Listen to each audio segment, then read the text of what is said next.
E bem-vindas à nossa programação. Estou tendo o prazer de receber aqui no meu estúdio Ludmila Lima, consultora de carreira. Vamos estar conversando com ela hoje esse assunto, né? Carreira, mercado de trabalho, emprego, como conseguir, como se preparar para uma boa entrevista. Enfim, vamos estar falando tudo sobre esse universo.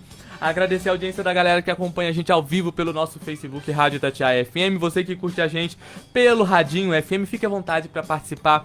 Mande pergunta, é sempre bom contar com a sua participação. Pelo nosso WhatsApp também é o número fixo 3352-3119. 3352-3119. Antes quero cumprimentar a nossa convidada Ludmila Lima. Eu acho que eu falei certo. Bom dia, Ludmila, seja bem-vinda à Rádio Itatiaia FM, tudo bem?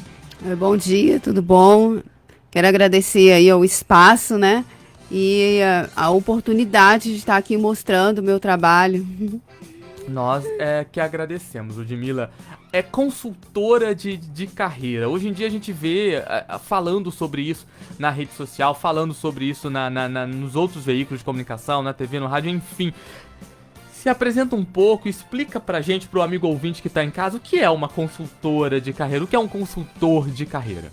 Um consultor de carreira é aquele profissional que vai ajudar, né, a pessoa aí a buscar uma recolocação no mercado de trabalho e também aqueles que querem fazer a transição de carreira, não estão satisfeitos na área que estão atuando e querem uma outra carreira, ou então até estão satisfeitos na área que estão atuando, mas não querem permanecer na empresa por algum motivo. Um desafio, né? Você trabalhar aí, como você falou, de migrar, né? Já é difícil arrumar um emprego, imagina você migrar de uma área, de uma profissão, às vezes totalmente diferente. Por isso, então, seria a função do consultor estar auxiliando nesse processo, até mesmo de entendimento da própria pessoa, porque tem aquela coisa, como é que chama aquele teste que você faz pra saber qual carreira você quer seguir? Aquele da internet, ocupacional. Isso. O consultor de carreira, então, é como se fosse um profissional para poder orientar. Além de como ele ingressar, a pessoa também entender qual é a melhor forma dele ingressar nesse mercado de trabalho? Sim, exatamente. Bacana, bacana. Ludmila, desde quando você trabalha com isso? Você sempre atuou nessa área? Fala um pouquinho sobre você, sobre a sua história.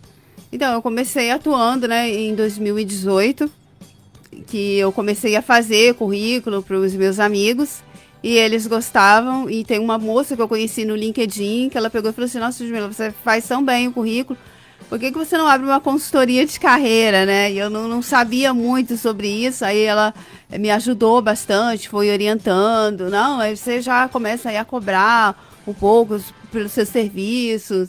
E aí foi esse mundo que eu entrei, porque quando eu estava buscando meu primeiro emprego, eu tive muita dificuldade de entrar no mercado de trabalho pela falta de experiência, como a maioria dos jovens, e eu coloquei uma coisa no meu coração, falei que quando eu começar a procurar, a conseguir o meu primeiro emprego, eu vou atuar na área de RH para ajudar as pessoas a ingressarem no mercado de trabalho para não passar o mesmo sufoco que eu passei. Você acabou de mencionar já um grande desafio, que é a questão curricular, né? A gente sabe que muitos têm dúvidas, fazem currículos de qualquer jeito.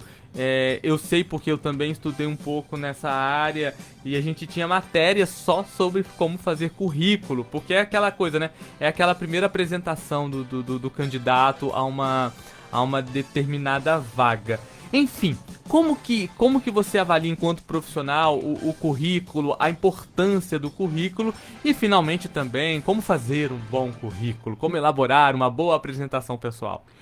É porque o currículo, ele é a porta, né, de entrada para você se apresentar nas empresas. Então, antigamente as pessoas, né, na década de 80, 70, não tinha muito processo seletivo como nós temos hoje, né? Porque naquela época era só você conversar ali com o patrão, aí geralmente no mesmo dia você já começava a trabalhar. Hoje em dia as coisas mudaram, é diferente. O currículo, ele tem que ser enxuto e também ele tem que ser bem assertivo, né? Claro, porque às vezes a pessoa monta um currículo e não sabe, a gente não sabe o que ela quer. Qual área que ela quer atuar, porque ela já mistura um monte de coisa. Então, para cada vaga é um currículo diferente. Então, se eu quero uma vaga para operador de produção, eu vou montar o meu currículo em cima do operador de produção. O que o operador de produção faz, como é que ele atua. Mesmo a pessoa que não tem experiência, né? A gente tem cursos aí voltados para essa área. Quem não tem experiência aí tem que buscar esses cursos se quiser entrar na área de operador de produção ou para uma área de venda. São currículos totalmente diferentes que têm que ser montados de acordo com a vaga que você vai aí buscar. Então você já desmistificou que não existe um currículo.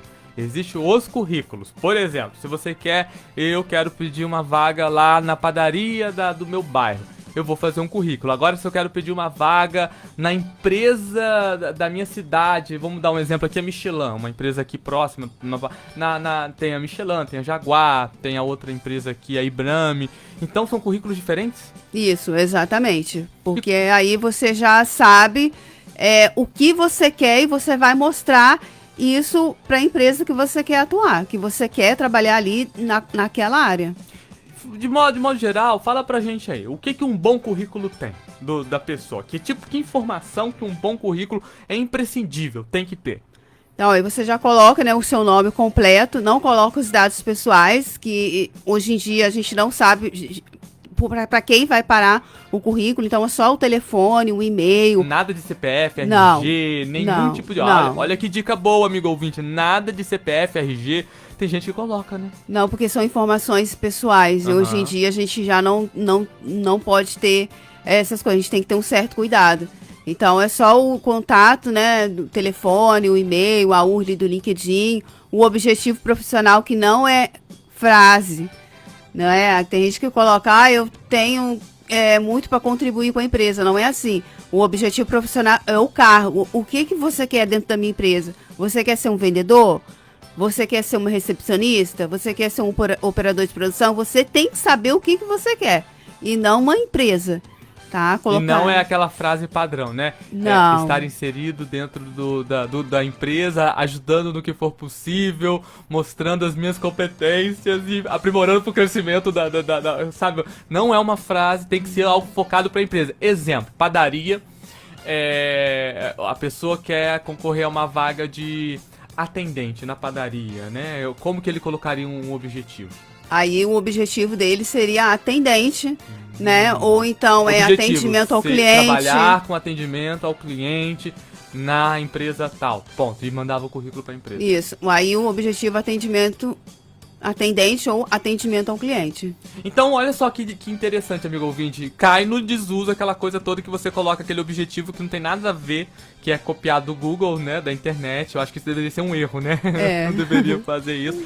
Depois de colocar o nome, seu telefone, vem essa questão do objetivo que é direcionado para a empresa. Então, a Ludmila até deu um exemplo, né, que se a pessoa vai trabalhar como atendente numa fábrica, num local que tenha um atendimento e ela quer trabalhar como atendente, ela coloca isso. Por que, Ludmila? Porque a empresa vai querer, vai saber o que a pessoa quer. Será que isso não fecharia a porta? A empresa, eu quero um padeiro, não quero um atendente, então não vou chamar o fulano.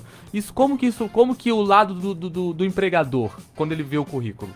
Não, isso geralmente não vai fechar a porta, porque ali o currículo também vai ter o resumo profissional e as experiências da pessoa. Então, aí o recrutador, ele já vai analisar se essa pessoa, ela quer ser um atendente, né? Mas aí o recrutador, ele também vai ver através do currículo dela e até através da entrevista como que ela se comporta, para ver se realmente ela se encaixa ali como atendente. Você falou até uma coisa legal, coloca ou não coloca, você falou experiência profissional. Tem gente que coloca só algumas, tem gente que coloca as últimas 3, tem gente que coloca todas as experiências profissionais desde quando tinha 10 anos de idade. Fala um pouquinho pra gente, tô brincando, gente, desde quando a pessoa começou a trabalhar. Fala um pouquinho pra gente o que se coloca nesse campo, experiência profissional. Lembrando, gente, que isso são dicas superficiais, se você quiser, no final da entrevista a gente vai deixar o contato da Ludmila, se você quiser elaborar um bom currículo. Mas então, falando sobre experiência profissional, Ludmila, coloca ou não coloca? Então, as experiências profissionais você pode colocar até 4, né? Um currículo até com 2 páginas, porque se o currículo ele fosse muito extenso, ele vai ficar cansativo para o recrutador. O recrutador só tem 6 segundos para analisar cada currículo. Então, se o currículo for extenso demais, infelizmente, aí tem muitos recrutadores que eles não é nem porque que eles não querem avaliar, é porque não dá tempo de avaliar. Então você falou aí no máximo umas 4 experiências. E aquele lance, você coloca as últimas, coloca as que você gosta, coloca aquelas que te dão mais aptidão ou coloca aquelas direcionadas pra vaga. Se você tem dúvida numa, mas será que essa é boa pra essa vaga? Ah, não sei, coloco, não coloco. Ou é importante analisar cada empresa, cada vaga, pra você saber qual é a experiência que você deva mostrar do seu passado. Então, você vai colocar as experiências de acordo com a vaga que você quer atuar. Por exemplo, uma pessoa, às vezes, ela quer ser promotor de vendas, né? E promotor de vendas que atua dentro do mercado e ela já trabalhou como operador de produção, só que ela não quer mais trabalhar como operador de produção. Então, aquela experiência de operador de produção, ela não vai colocar. Ela vai colocar a experiência dela como promotor de vendas, como vendedora, como repositor, porque isso tá um alinhado ao outro. Entendi. Se você parar e ver a descrição de cada dessas profissões, eles têm uma a ver com o outro. Entendi. E agora pulando já direto pro final, geralmente o pessoal coloca no currículo aquele campinho lá, observação, informações adicionais, informações complementares, atividade extracurricular. Isso é legal? Isso não é legal? Eu vejo muitos currículos com algumas coisas legais até, mas vejo também alguns currículos com umas coisas assim que não tem nada a ver. Qual seria uma orientação geral?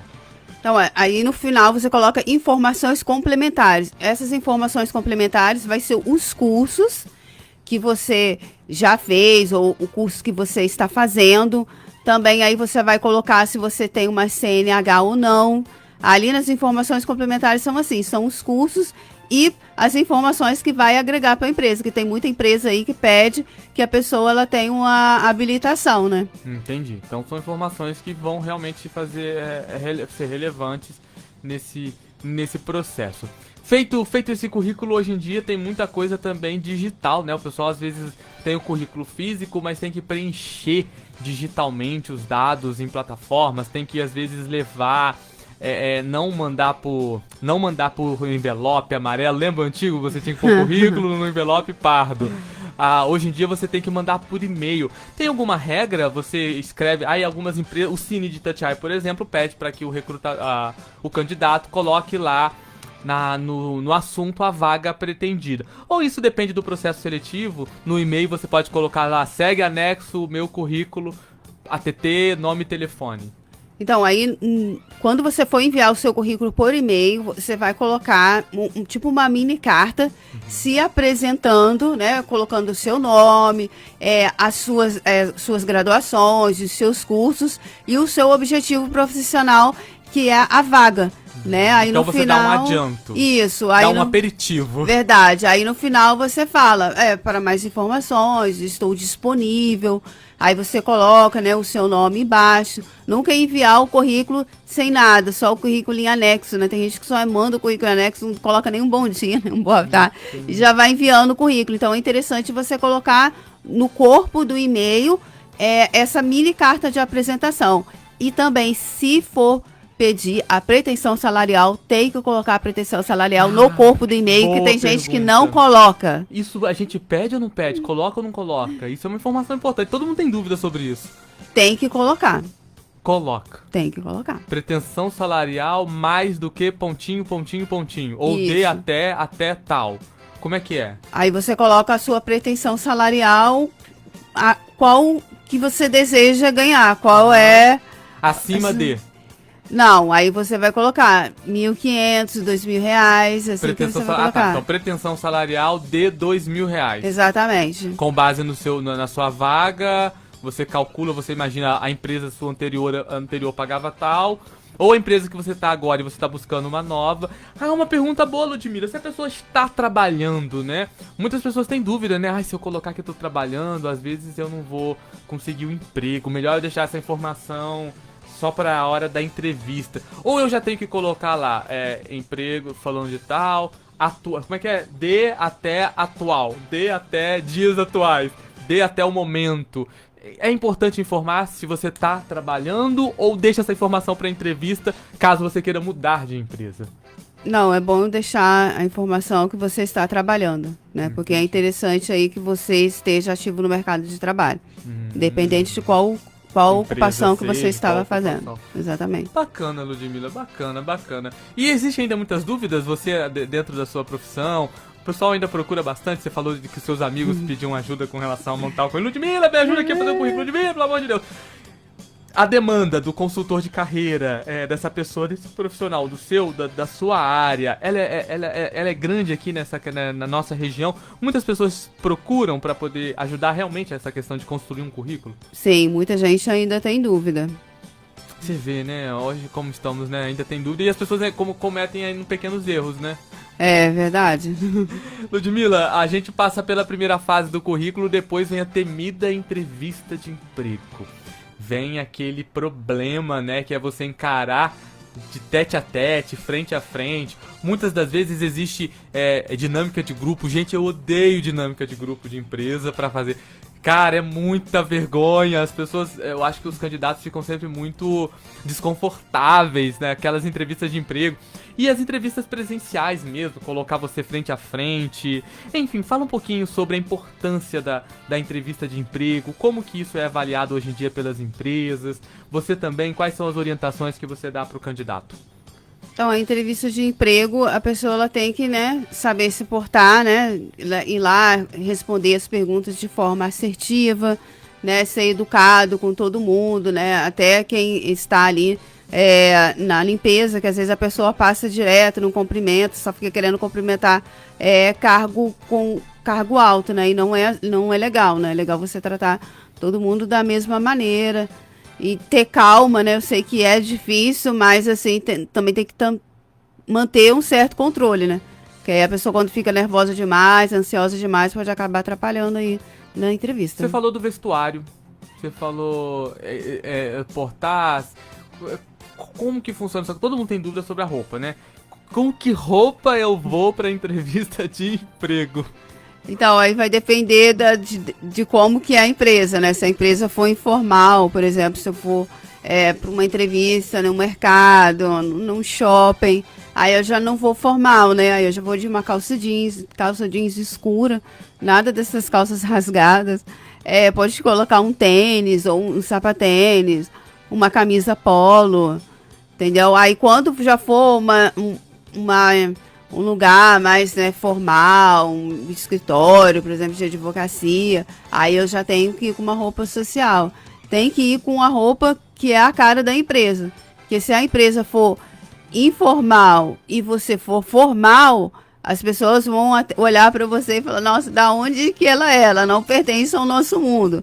Agora, se você for numa empresa formal e for informal, você também vai passar a mesma imagem, que você ali não está representando ali o ambiente, né? Você não está se encaixando ali no ambiente com a sua vestimenta. E os exageros? Acontece? Por exemplo, a pessoa, uma mulher usa várias joias. O homem, hoje em dia nós temos aí vários acessórios, vários piercings, enfim, existe alguns exageros que é importante a gente ficar de olho, se policiar. Porque eu dei exemplo de joias para homens, piercings para homens, joia para mulheres. Enfim, são vários exageros que podem acabar passando desapercebido. Você vai para uma entrevista de emprego no mercado, como você falou, numa empresa que tem um perfil, e você acaba deixando de lado às vezes. Ou é importante você também não deixar de lado a sua identidade pessoal?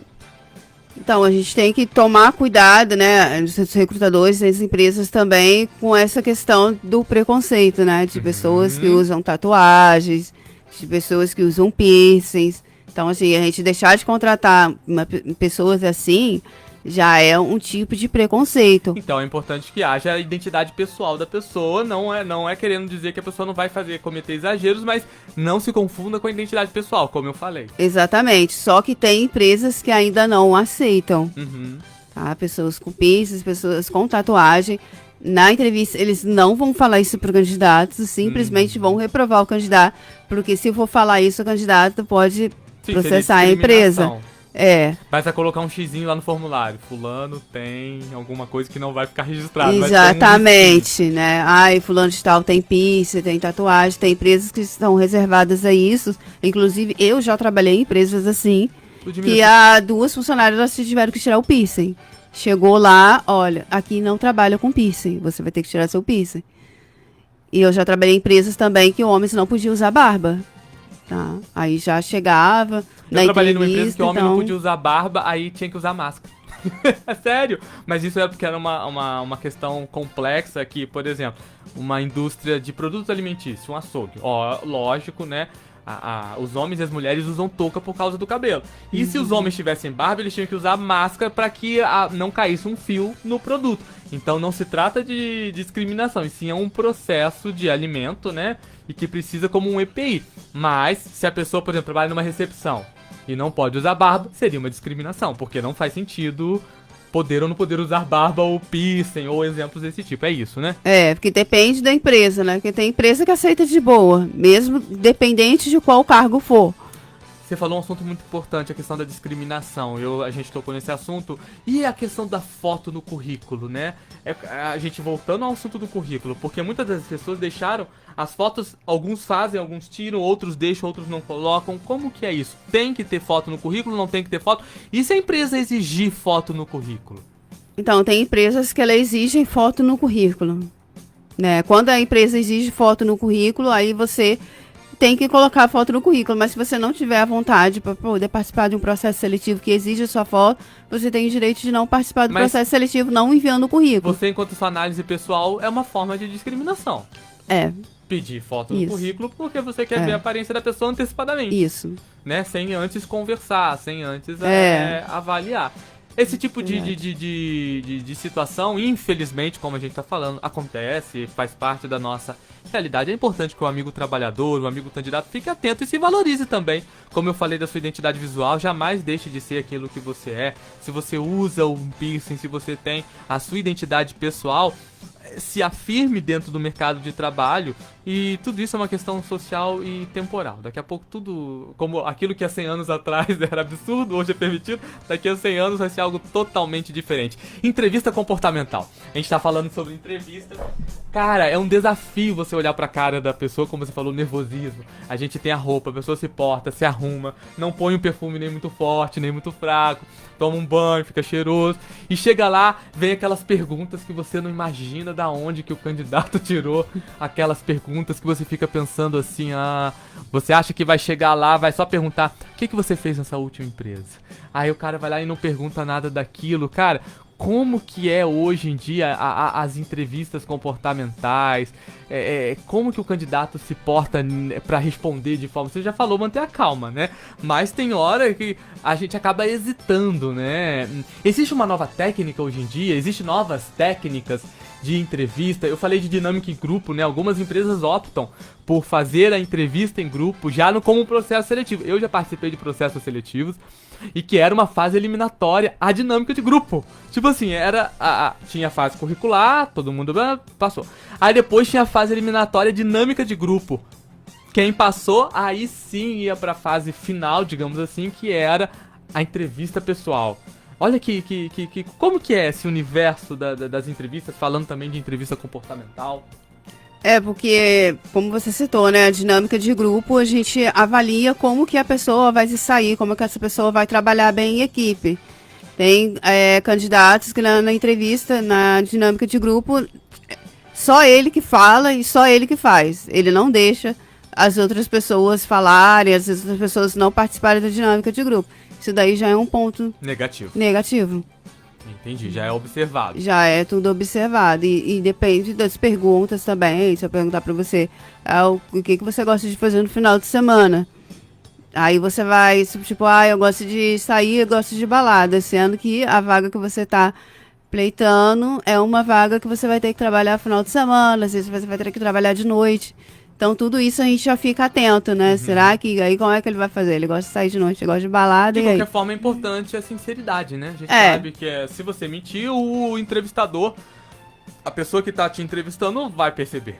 Existem várias técnicas de você identificar a mentira dentro do processo da entrevista. Né? Porque o entrevistador, ele já tem esse costume, né? De ficar entrevistando várias pessoas e é legal você falar a verdade, sempre a verdade, né? Se você gosta desse estilo de vida, você vai ter que falar isso na empresa, porque aí você vai entrar na empresa, você vai ficar só 1 ou 2 meses, ou até menos, e aí não vai ser legal para você e não vai ser legal para a empresa, né? Porque a demissão, ela sai muito mais cara do que a admissão para a empresa. Ludmila, falo, daqui a pouco a gente volta, a gente continua falando sobre esse universo que é o mercado de trabalho, como você conquistar um primeiro emprego. Vou até falar aqui, vou até perguntar pra Ludmila no próximo bloco sobre os cursos que estão em alta. O que é importante o amigo que tá desempregado aproveitar essa oportunidade para poder se capacitar. Então daqui a pouquinho você responde aí como que a galera pode estar pleiteando aí uma vaga no mercado de trabalho. A gente vai com os nossos patrocinadores.